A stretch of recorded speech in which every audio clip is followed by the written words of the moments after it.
Friend welcome back to my channel Sara's beauty blog চ্যানেলে আপনাদের সবাইকে আরেকবার স্বাগত। আজকে আমি মূলত এই যে গার্লিক পিকল এই আচারটার স্বাদ কেমন খেতে হয়, তো এটার আজকে আমি সুন্দর একটা রিভিউ করব। আর এই আচারটা বিশেষত আচারগুলো বেশিরভাগ এরকম আচারগুলো কেন কাঁচের বোতলেই প্রিজার্ভ করা হয়, কেন প্লাস্টিকের বোতলে নয়। কিন্তু সব আচার যে কাঁচের বোতলে করে এরকম নয়, প্লাস্টিকের বোতলেও এমন অনেক আচার আছে যেগুলো করে। তো চলুন আমার ভিডিওটা সম্পূর্ণ দেখে নিন। এটা হচ্ছে মাদার্স রেসিপির একটা গার্লিক পিকেল। এটা হচ্ছে একটা ফেমাস পিকেল। এই আচারটা ছাড়া কিন্তু অনেকেরই কিন্তু ভাত যাওয়া কিন্তু অসম্ভব। তো এই আচারটা আমার কাছে সবসময়তেই থাকে। এটা একটা রসুনের আচার। এটার স্বাদ ও গন্ধ কিন্তু খুব সুন্দর খেতে হয়। এটার মধ্যে সর্ষে বাটা দেওয়া আছে এবং লবণ, ভিনিগার, এরকম বেশি কিন্তু অ্যাসিড জাতীয় বেশি কিছু নেই। তো এটা কিন্তু খেতে কিন্তু খুব সুন্দর। এটা হালকা টক জাতীয় হয় এবং রসুনের যে গন্ধটা না, খুব সুন্দর এই আচারটা।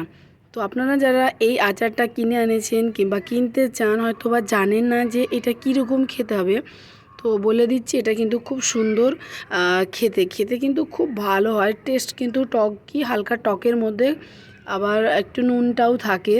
তো একদম টক নয়, আবার খুব যে সেটাও নয়, কিন্তু খুবই ভালো। তো এটার আজকে ইনগ্রিডিয়েন্টগুলো বলি আমি কি আছে। এটা energy, protein, carbohydrate, total sugar, total fat আছে, তারপরে কোলেস্টেরল, সোডিয়াম সমস্ত কিছুই আছে। দেখতে পাচ্ছেন খুব কম পরিমাণে আছে।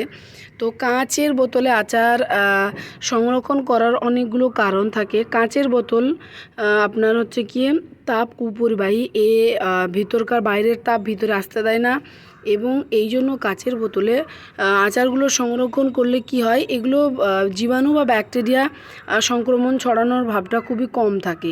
কিন্তু এমন অনেক প্লাস্টিকের বোতল আছে যেগুলোতে জীবাণু বা রাসায়নিক বিক্রিয়া হওয়ার সম্ভাবনা বেশি থাকে। এর ফলে আচারটা কিন্তু ভিতরে ভাইরাস তৈরি হয়। তো কাঁচের বোতলের আপনারা চেষ্টা করবেন যে সমস্ত আচারগুলো কাঁচের বোতলে থাকে সেগুলো কেনার। তো আজকে তো দেখতেই পাচ্ছেন যে এই আচারটা কিন্তু খুব সুন্দর। আপনারা যারা চান তারা কিন্তু নিয়ে আসতে পারেন। এটা কিন্তু খুব ভালো একটা আচার। Thank you.